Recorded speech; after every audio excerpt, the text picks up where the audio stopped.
નમસ્કાર, ધર્મલોકમાં આપનું સ્વાગત છે। હું છું કૃષ્ણા। દર્શક મિત્રો, કલોચંડી વિનાયક એટલે કે કળિયુગમાં ભગવાન ગણેશનો મહિમા વર્ણવ્યો છે। ભગવાન ગણેશના ધામમાં જવાથી ભક્તોના તમામ વિઘ્નહર્તા દૂર કરે છે। ત્યારે આજે ધર્મલોકમાં દર્શન કરીશું ગણેશજીના એવા કેટલાક ધામોના જેની સાથે જોડાયેલી છે ભક્તોની આસ્થા।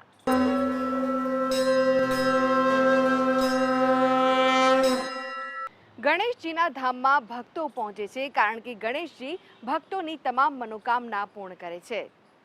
કળિયુગમાં ભગવાન ગણેશનો મહિમા વર્ણવ્યો છે, ત્યારે ગણેશજીના ધામમાં ભક્તોની ભીડ ઉમટી રહી છે। તો ચાલો દર્શન કરીએ ગણેશજીના।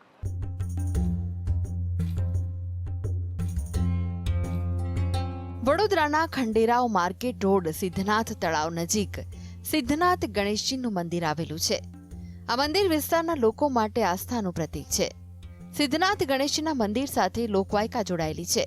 વર્ષ 1857ના વિપ્લવમાંથી પરત ફરી રહેલા સ્વતંત્ર સેનાની નાગેશ્વર કરમરકરના ગળામાં પહેરેલી ભગવાન શ્રી રામજીની પ્રતિમા ખોવાઈ ગઈ, જે બાદ તેઓ વિચલિત થઈ ગયા।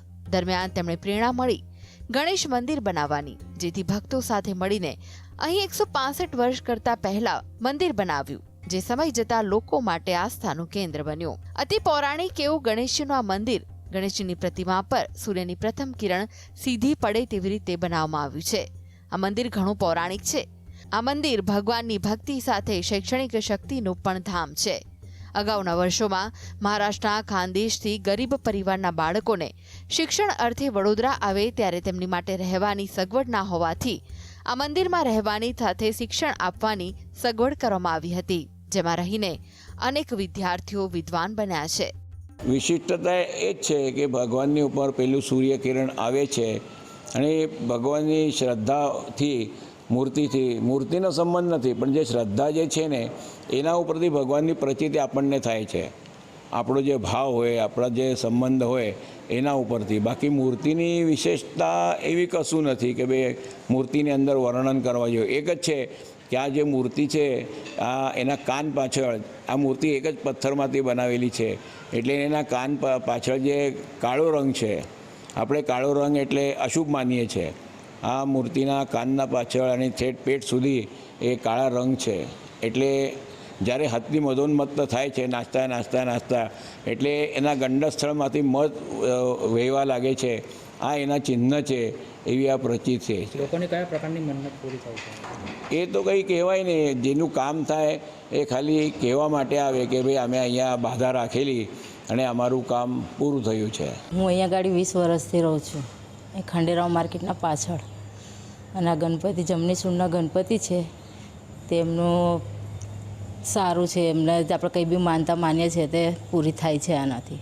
હવે છોકરાઓનું હવે સારું ચાલે છે, એવી રીતના અમે માનતા રાખી હતી, હવે છોકરા સારું છે, એવી રીતના મનોકામના પૂરી થઈ છે એની। વડોદરાના સિદ્ધનાથ મંદિરની જો વાત કરીએ તો એક પૌરાણિક મંદિર છે, જે મંદિર પ્રશાસન દ્વારા અગાઉ બહારગામથી આવતા વિદ્યાર્થીઓ માટે શૈક્ષણિક કાળ દરમિયાન ભક્તિ સાથે ભણતર માટેનું ઉત્તમ સ્થાન હતું। અહીં ભગવાન ગણેશજી બિરાજમાન છે। ભગવાનની આ મૂર્તિ આરસપાણના સિંગલ પથ્થરમાંથી અલંકિત કરવામાં આવી છે અને જમણી સૂંઢ છે। આ ઉપરાંતની વિશેષતા એ છે કે તેમના કાનની પાછળ કાળો રંગ છે, જે પેટ સુધી જાય છે। આ પ્રકારના ભગવાન ગણેશજીની પ્રતિમા બહુ જ ઓછી જોવા મળે છે। ગણોના સ્વામી હોવાના કારણે ભગવાન ગણેશને એક નામ ગણપતિ છે। જ્યોતિષમાં તેમને કેતુના અધિપતિ દેવતા મનાય છે અને જે પણ સંસારના સાધન છે તેમના સ્વામી શ્રી ગણેશજી છે। હાથી જેવું શીશ હોવાના કારણે તેમને ગજાનન પણ કહેવાયા છે। તેઓ દુઃખોનો નાશ કરનાર હોવાથી હિન્દુ ધર્મમાં દરેક કાર્યની શરૂઆતમાં તેમની પ્રથમ પૂજા કરવામાં આવે છે। આ મંદિર ખંડેરાવ માર્કેટની પાછળ આવેલું છે, જે સિદ્ધનાથ તળાવની બાજુમાં છે। એ બહુ જૂનું છે, 150 વર્ષ જૂનું છે। અમે અહીં બાજુમાં જ આ વિસ્તારમાં જ રહીએ છીએ। હું લગભગ 10-20 વર્ષથી અહીં દર્શન કરવા આવું છું અને મારી જેટલી પણ ઈચ્છા હોય, મનોકામના એ બધી પૂરી થાય છે। અહીં આવીએ છીએ, દર્શન કરીએ છીએ અને બહુ જ મનને શાંતિ લાગે છે। વાતાવરણ પણ એકદમ આપણે કહીએ ને ધાર્મિક વાતાવરણ છે અને અહીંયા એટલે બધી શાંતિ અનુભવાય છે। આ સિદ્ધનાથ ગણપતિ મંદિર ખંડેરા માર્કેટ આવેલું છે. આ 40 વર્ષથી હું અહીંયા દર્શન કરવા આવું છું. આ બહુ જૂનું મંદિર છે. અહીંયા મારી બધી મનોકામના પૂરી થાય છે. મને અહીંયા આવીને દર્શન કરવાથી લાભ થાય છે. હું અહીંયા શાંતિથી થોડીક વાર બેસીને મારી ઈચ્છા પૂરી કરું છું. ભગવાન ગણેશજી પ્રત્યે ભક્તોને અહીં અતૂટ શ્રદ્ધા છે. જ્યારે પણ ભગવાન પાસે જે કામના માંગવામાં આવે છે તે ભગવાન ગણેશ ચોક્કસ પૂર્ણ કરે છે. અને એટલે જ ભક્તો ગણેશજીના મંદિરમાં આવીને દાદાના ચરણોમાં શીશ ઝુકાવે છે. અહીંયા ભક્તોને ગણેશજીના મંદિરમાં પ્રવેશતા જ સુખ શાંતિનો અનુભવ થાય છે.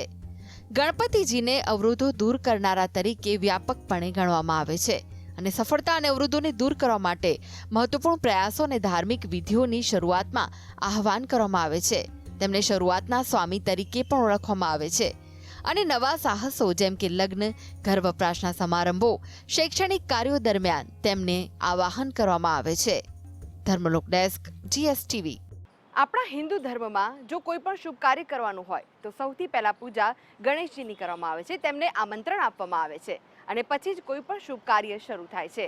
ત્યારે ગણોના દેવતા ગણપતિનો મહિમા અનેરો છે. તો ચાલો દર્શન કરીએ દુંદાળા દેવના.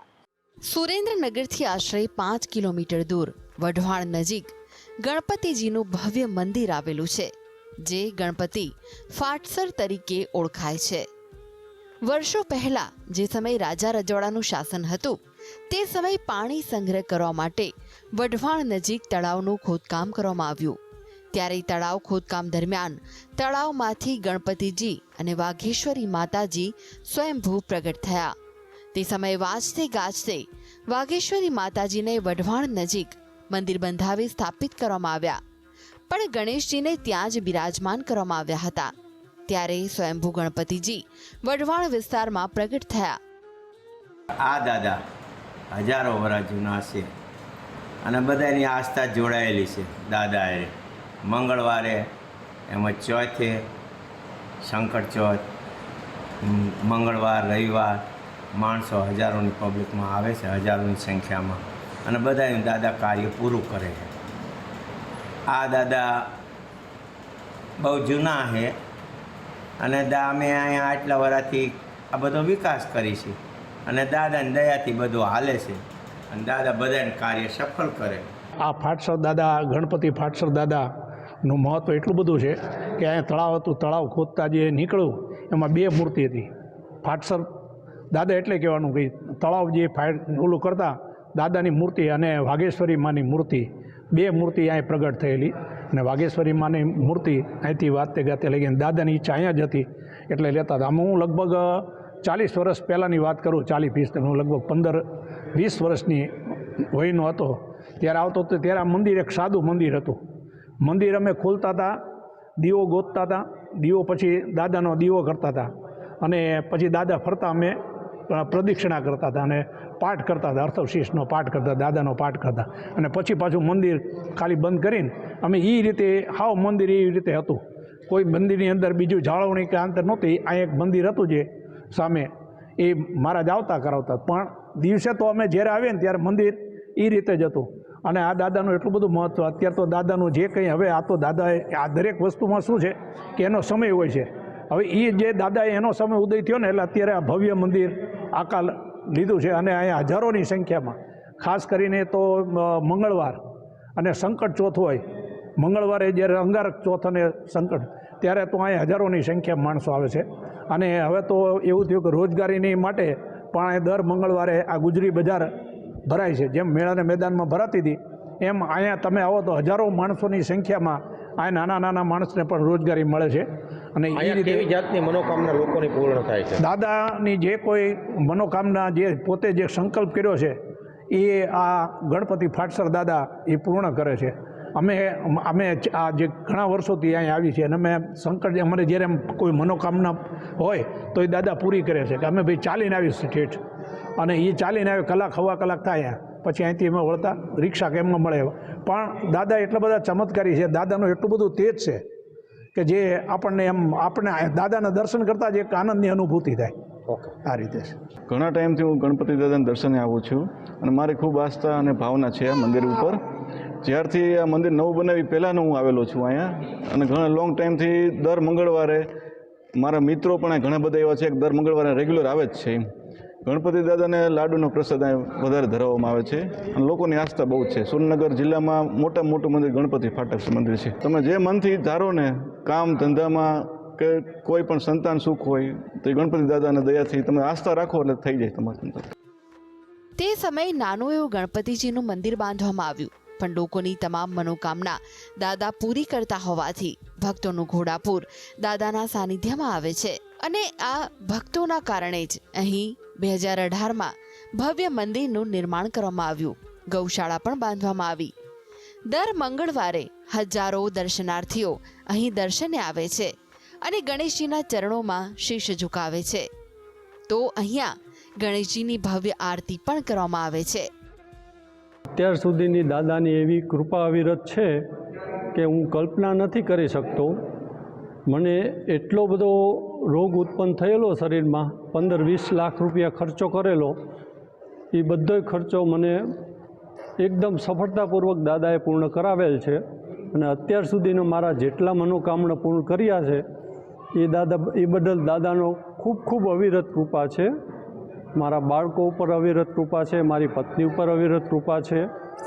અને દર મંગળવારે અહીંયા ઉત્સવ એટલો બધો જબરજસ્ત થાય છે કે જેની કોઈ કલ્પના ન કરી શકે એટલા માણસો શ્રદ્ધાળુ અહીંયા દર્શન કરવા આવે છે. આ દાદાએ ઘણાના જ મનોરથ પૂરા કર્યા છે. એમને બાળકનું કંઈ બી પેલું હોય, નોકરીની હોય કે ઘરમાં કંઈ બી પેલું હોય તેની બધી જ ચમત્કારિક એમની મનોકામના પૂરી કરે છે. અને હું તો વર્ષોથી મંગળવાર રવિવાર ચાલીને આવું છું અને મને તો ખૂબ જ આનંદની અનુભૂતિ થાય છે અને મને અસીમ શ્રદ્ધા છે. મારું કંઈ બી કામ હોય અને હું દાદાને આમ આંખો બંધ કરીને સ્મરું તો તરત જ મારું કાર્ય પૂરું કરે છે. અને હું અહીં આવું એટલે હું ગદગદિત થઈ જાઉં છું અને ગણપતિ દાદાને કહું છું કે માત તાતની ભ્રાત તું શરવી મારામાં. ગણપતિ ફાટસર વિસ્તારમાં આવેલા ગણપતિજી સૌની મનોકામના પૂરી કરે છે. ખાસ કરીને ધંધા રોજગાર માટેના પ્રશ્નોની બાધા રાખવામાં આવે તો ગણપતિજી ત્વરિત પૂર્ણ કરે છે. આ ઉપરાંત કોઈને સંતાન પ્રાપ્તિનું સુખ ન હોય તો તે બાધા પણ લાડુનો પ્રસાદ ચડાવવાથી દાદા પૂરી કરે છે તેવી લોકવાયકા છે. વઢવાણમાં ઉત્તર, દક્ષિણ, પૂર્વ, પશ્ચિમ એમ 4 દિશામાં 4 ગણપતિજી આવેલા છે, જે પૈકી 3 દિશામાં ગણપતિજીના મંદિર બંધાવવામાં આવ્યા છે. અને હજુ પણ એક ગણપતિજી પ્રગટ થયા હોવાનું સંતો દ્વારા જાણવા મળ્યું છે. વઢવાણ ગણપતિ ફાટસર વિસ્તારમાં આવેલા ગણપતિજી 200 વર્ષ પહેલા તળાવ ખોદતા સ્વયંભૂ પ્રગટ થયા હતા. સુરેન્દ્રનગરથી આશરે 5 કિલોમીટર દૂર વઢવાણ નજીક ગણપતિજીનું આ ભવ્ય મંદિર આવેલું છે. દાદા સૌની મનોકામના પૂરી કરે છે. લોકો મનોકામના પૂરી થતા મંગળવારે અહીં ચાલીને આવે છે અને બાધા પૂર્ણ કરે છે. ત્યારે ગણેશજી પણ પોતાના સાનિધ્યમાં આવનારા તમામ ભક્તોની મનોકામના પૂર્ણ કરે છે. સંવાદદાતા ફઝલ સાથે ધર્મલોક ડેસ્ક, GSTV. તો દર્શક મિત્રો, આ સાથે જ આગળ જોઈશું વિશેષ રજૂઆત સુખની શોધમાં. તે પહેલા લઈએ વિરામ.